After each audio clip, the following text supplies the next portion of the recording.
Del tema 2, campo eléctrico. Habíamos llegado a la obtención de la intensidad, de la fórmula de la intensidad del campo eléctrico, dividiendo básicamente el módulo de la fuerza que experimenta una carga situada en una región donde hay un campo eléctrico entre la carga que experimenta o que sufre ese campo eléctrico, Q minúscula.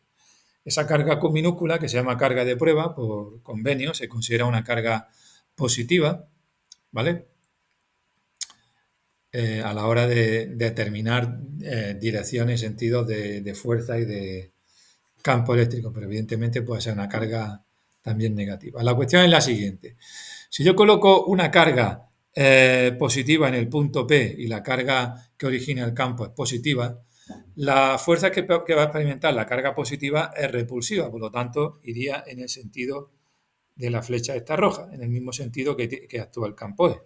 El campo E, campo eléctrico, pues también apunta hacia afuera, por lo tanto, y es originado por la carga con mayúscula positivo, por eso las cargas positivas son fuentes del campo eléctrico. Si la carga que origina el campo eléctrico es negativa, va a atraer a la carga positiva de prueba colocada en P, por lo tanto la fuerza apunta en el sentido contrario a la flecha roja, hacia la carga Q, y el campo eléctrico también apunta hacia acá, por lo tanto el campo eléctrico sería entrante en la carga negativa. ¿De acuerdo? Ya si la carga de prueba no es positiva, sino que es negativa, los vectores E y vectores fuerza, el estudiar en qué sentido van o apuntan, pues es simplemente cuestión de tener en cuenta el signo negativo de Q, carga de prueba aquí, ¿vale? Bueno, campo eléctrico creado por una carga puntual.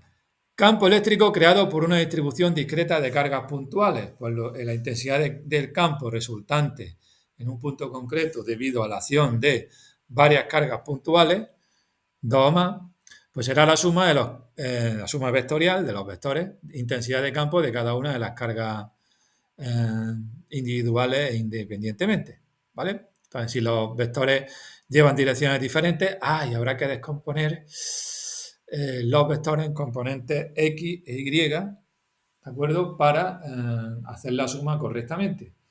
No se pueden sumar directamente si las direcciones son diferentes. Hay que hacer lo mismo que se ha hecho en el tema anterior, tema 1 del campo gravitatorio, descomponiendo los vectores G creados por diferentes masas puntuales cuando tenían direcciones diferentes. Componente X, componente Y, usando trigonometría, coseno, seno y demás historias, ¿no? Campo eléctrico creado por un dipolo. Un dipolo es una distribución de dos cargas, más Q menos Q, con el mismo valor absoluto, Q mayúscula, pero signos opuestos, separados por una distancia D muy pequeñita en comparación con la distancia que separa cada una de las cargas, más Q menos Q del dipolo, del punto P donde queremos calcular el valor del campo eléctrico.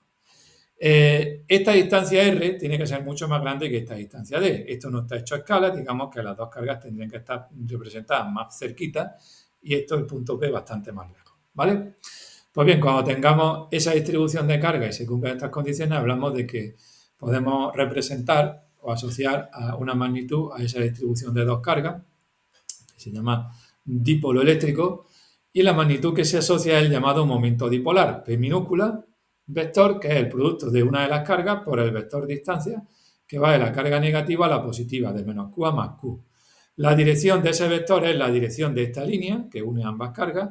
El sentido es de la carga negativa a la positiva, apunta siempre hacia allá. Aquí tenéis la flecha roja como apunta hacia la positiva. Y el módulo es el producto de la carga Q por el módulo de la distancia que separa ambas cargas, que como hemos dicho es muy pequeña en comparación con la distancia de cada una de las cargas al punto P. La unidad de momento dipolar es el culombio por metro. Culombio por metro.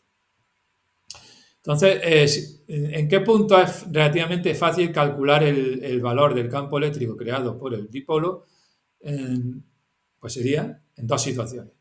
Campo en el punto de la línea que une las cargas del dipolo. Es decir, tenemos la carga menos Q y menos Q del dipolo y queremos calcular el campo eléctrico P en esta línea, que es la línea que une ambas cargas, ¿vale? Puede ser aquí, puede ser aquí, o podría ser por aquí por detrás. Pero es en esta línea, no me voy a una línea diferente. ¿De acuerdo? Entonces tendríamos la fórmula del campo eléctrico de la carga positiva, sería K por Q entre la distancia R, es la distancia que va desde la carga más al punto P, R, ¿veis? Al cuadrado, por el vector U sub P. Y E sub n, el campo eléctrico que crea la carga negativa, es menos K por Q partido R más D al cuadrado dentro de sub P. ¿De dónde viene el signo menos? La carga negativa, al ser un sumidero, el campo eléctrico apunta hacia la carga negativa, no apunta hacia, como este sí se apuntaba para acá, digamos, ¿no? Luego, el campo el campo SUN, el creado por la carga negativa, tiene el sentido contrario al del vector sub P. La distancia que va desde la carga negativa al punto P es d más r al cuadrado, porque va esto al cuadrado, ¿no? U sub P es un vector unitario en la dirección y sentido del momento dipolar, que es del negativo al positivo. El vector E sub n apunta al revés, desde P hasta la carga menos Q mayúscula, con lo cual tendríamos dos vectores con sentido opuesto, entonces lo que se está haciendo en realidad es restarlo, o se está o sumarlo teniendo en cuenta el signo menos, que uno apunta para abajo y otro para arriba. Total, eso es lo que se hace aquí, el campo eléctrico en el punto P, la suma de estos dos vectores, ¿vale? Y como tenemos r cuadrado y aquí r más d cuadrado, lo que se hace es sacar factor común, o sea, se multiplica este de aquí abajo por r más d al cuadrado y el otro por r cuadrado, con lo cual este sería agrupar esta operación de aquí, todo esto, viene de sumar este término, q entre r cuadrado, con menos q, a ver, no desaparece esto, menos q partido de r más d al cuadrado que está por aquí, ¿vale? Total, llegamos a esta expresión operando, desarrollando este cuadrado, este de abajo, sumando, en fin. Y ahora, de aquí pasamos aquí, que es la misma expresión, ¿vale? Y hacemos una aproximación. ¿Qué aproximación hacemos? Que como d es mucho menor que r, en esta suma de aquí podemos borrar d y se queda r cuadrado por r cuadrado, que es r a la cuarta. Y como d es mucho más pequeño que r, d lo desprecio, lo borro frente a 2r, se me queda esto, ¿vale? Y ahora, tengo en cuenta la definición de p vector, que es q por d, ¿vale? Y tengo en cuenta que eso es p. Y luego este 2 por k y r entre r a la cuarta se te queda con r al cubo. Al final, la conclusión es que el campo eléctrico en un punto P de la línea que une las dos cargas del dipolo es igual a 2 por la constante de Coulomb entre el radio al cubo por el vector momento dipolar P. Es decir, el campo eléctrico disminuye con el cubo de la distancia.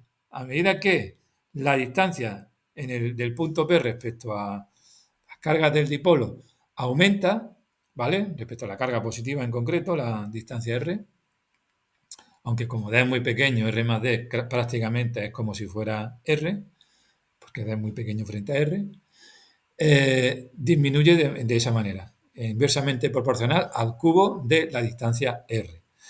Eso sí, el sentido de E y de P es el mismo, hacia arriba, los dos, ¿vale? ¿Cómo es el campo creado en un punto situado en esta línea que estoy aquí marcando con el ratón, es perpendicular a la línea del dipolo, ¿vale? Pero es perpendicular al dipolo. Esta línea, este punto P está en esta línea perpendicular. Si hubiera colocado aquí, el punto P ya no estaría perpendicular a esta línea. Es más, perpendicular y por el punto medio, perpendicular por el punto medio del dipolo, ¿vale? Que es lo que cumple este punto P. Pues en este punto P, al colocar una carga de prueba positiva, el campo eléctrico apunta para acá porque atrae la carga negativa, mientras que la positiva lo repele, por eso el vector E sub n y E sub p apuntan en estas direcciones. Y la suma vectorial de los dos sería este vector rojo. El vector E, fijaros que apunta hacia abajo, sentido opuesto al vector P, que es lo que sostiene aquí. Y el vector E sub p y E sub n, aquí tenéis sus expresiones, ¿de acuerdo? El vector R sub P es este, R sub N es este, y este vector que va aquí es el vector D. Pues resulta que el vector, bueno, las distancias R sub P y R sub N son iguales por simetría del dibujo, por estar esto en el punto medio. Y al vector R sub P, si le sumo el vector menos R sub N, o sea, lo resto del vector R sub N, me da el vector D. El vector menos D, perdón. R sub P menos R sub N, que sería cambiarlo de esto, sería menos D, porque el vector R sub P más el vector D más R sub P es igual a R sub N. Si eso es cuestión de matemática, digamos, ¿vale? Esta es suma de vectores. Que tengo aquí una duda que voy a resolver, a ver si es que me he equivocado con un signo, yo creo que no. Creo que no. Un momentito, vamos a ver. Yo creo que no me he equivocado. Pues creo que no, o creo que sí. He puesto menos D y me parece a mí que me sobra por ahí un signo menos. Vamos a consultar. Esto cuando he escrito a pasar la fórmula de... No, sí, está bien, está bien. Porque R sub P es R sub N menos D, sí. Vale, sí, es correcto, ya está.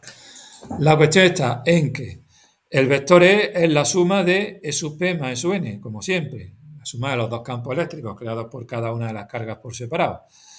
K por Q entre R al cubo por R sub P menos R sub N sumando, en fin. R sub P menos R sub N es menos D, con lo cual llego a esta expresión. El campo eléctrico en un punto P situado en la línea perpendicular al dipolo y que esa perpendicular pasa por el punto medio, ¿vale? Tiene este módulo, pero el sentido es opuesto, apunta hacia acá. Sentido hacia abajo, mientras que el momento dipolar P apunta hacia arriba, ¿vale? En realidad, estas fórmulas del momento dipolar y del campo eléctrico creado por un dipolo, si sale algún problema, se os va a dar, creo. En el examen es raro que salga esto, pero en algún ejercicio puede que salga y lo practicamos porque son, digamos, relativamente importantes los dipolos eléctricos y los momentos dipolares, sobre todo desde el punto de vista de la química. Pues bien, fijaros que aquí la dependencia con esa inversa, la proporcionalidad inversa con el cubo de la distancia, también aparece aquí, igual que aparecía aquí, ¿vale? Lo que pasa es que aquí cambia el sentido del vector en comparación con el del P, mientras aquí teníamos sentidos iguales. Y aquí el módulo era el doble, en valor absoluto, 2K, mientras que aquí es K, ¿vale? En estos puntos el campo eléctrico es más pequeño que en un punto situado, en valor absoluto, que en un punto situado en la misma línea, a lo que voy. Bien, pues con esto dejo y termino este vídeo.